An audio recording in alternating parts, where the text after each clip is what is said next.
Cole, you're a guy that knows a little bit about the offensive line. We look at Georgia right now, a lot of bodies, a lot of names. How do you sort that out? I think it's one of the bigger questions with this team, Mike, maybe one of the bigger questions in the East going into the season, because I don't doubt the talent at all. Whether you want to look at Jamari Sailor, you look at Xavier Truss, whether you look at physicality, size, athleticism, I think it's all there. It's just going to be about organization now. And I think Matt Luke has a big advantage by actually being able to go through spring practice, being able to evaluate where guys were at certain spots. Would not surprise me if they probably worked different guys at different positions, not only to see who the first five are going to be, but maybe if they did lose a guy early in the season, who they can play where and how they might adjust. So going back to what I saw in the spring game, had nothing to do with athleticism, physicality, effort. It was really just continuity, chemistry, finding a way to get that group to gel, because they missed some things and didn't pick some things up that absolutely should be picked up. Some two-man games, some three-man pressures that easily should be picked up. So I think the wherewithal, the leadership, continuity, finding a way to play as one are going to be the biggest question mark for that Georgia offensive line when they face off against Clemson. And you were at the G-Day game, Cole. Xavier Truss is a guy who started in the Peach Bowl. He's the senior member over there. Should we just lock him in, or do you think there's still competition? You mentioned Jamari Sailor also, a guy that played there last year. They say he's suited for guard.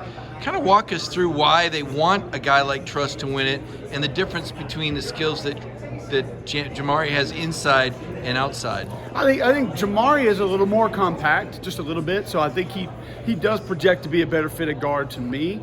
I'm not going to count Amarius Mims out of anything just based on the way he looks physically. I mean, he looks like a guy that God said, I'm going to create an offensive tackle. And that's the guy that he made. So he is a beautiful looking tackle prospect. I wouldn't say that he's not going to be able to do it, because he's a guy that has the raw ability to be able to maybe move into that position. Obviously, Truss is somebody who's done it a little bit. We've seen him operate, and he brings a lot of physicality in his own right. So I think Jamari just has some experience and has experience playing different places. So if you have a guy that has a better understanding, better wherewithal of the position, he might get a little bit of a nod against somebody else who might not have as much. But I do think a better fit for him most likely is at guard. Georgia's been mostly a downhill run team behind Kirby Smart. Now we see Todd Monken with this pro-style spread with some air raid concepts. A former Auburn offensive lineman yourself, how does the run blocking change, or does it, when you're running out of the spread versus running out of a double tight end formation? Well, I think spread, first thing you think about is spreading people out. So the entire, I think, foundation, baseline mentality of the spread is to create space. So that can be Baylor when Bryles was there and you literally have wide receivers this far from being out of bounds on both sides of the field. It could be your offensive linemen having bigger splits. It could be kind of what we saw, say, a BYU do last year, or what App State's been doing for the last few years, what Louisville's doing with Satterfield, where you're going to utilize the stretch play, which is a deeper, wider outside zone, to kind of get everybody moving, get the defense flowing, which is going to create space in multiple ways. You're either free-flowing and fast-flowing with that initial play, and you're going to have trouble covering the backside, whether it's maybe a quarterback keeping a zone read, or a quarterback on a bootleg or a sprint out, or some kind of a throwback, or you're not playing fast downhill with that outside zone stretch play, and that's going to create some space to the outside. So finding multiple ways to be able to create that space essentially is what's going to work in the run game. And then when you start getting some of that movement, that's when you can throw some of your gap scheme stuff in, whether it's a counter, whether it's a trap play, a power play, and you're just essentially, again, trying to find ways to create that space. So some of that is an extension of the run game.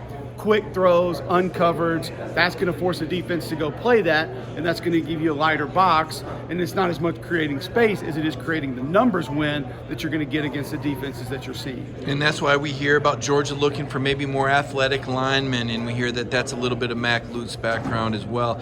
Give me the key for this Georgia offense, Cole. You know a lot more than just the offensive line. You saw JT Daniels. You visited with him extensively. Your thoughts going into this season? Well, I think there's a lot to like about this offense. I love JT. I love his approach. I like his mentality. I don't know if it's a misconception, Mike, but I do think that there are some folks that just don't really know what he's all about. This is not a California kid that plays football because he's good at it. He plays football because he loves it, and he's immersed in it. And I think that's going to show in his play this season. Think about the fact of where Georgia finished and the fact that You had 3 starting quarterbacks. I would almost call it 4 starting quarterbacks. When you think about having a guy that stole about a month and a half of first team reps in the summer and then walked away. So you technically prepared 4 starting quarterbacks last season. There's not a lot of teams that can do that and finish with the kind of record that Georgia did. Now Coach Monken knows. Now JT Daniel knows what they can be, what they want to be, and maybe most important, Mike, what they can't be. So they can go ahead and erase all that. You can go ahead and throw that stuff out of the playbook and begin to build with what you are and what you think you're going to be able to be. So I think there's a lot of value in that. I love the tight end position. Obviously, you get a guy like Darnell Washington, 6'7", 280, that can move, that's loose enough to help stretch the field a little bit. I think that's a position of strength. Even if Eric Gilbert is eligible and plays receiver, I still think tight end is a position of strength for Georgia this year.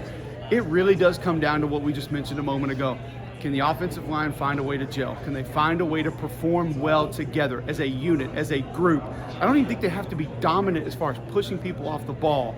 If they can play together, read, recognize, have an understanding of what they're attempting to do as one, I think sky's the limit for the Georgia offense.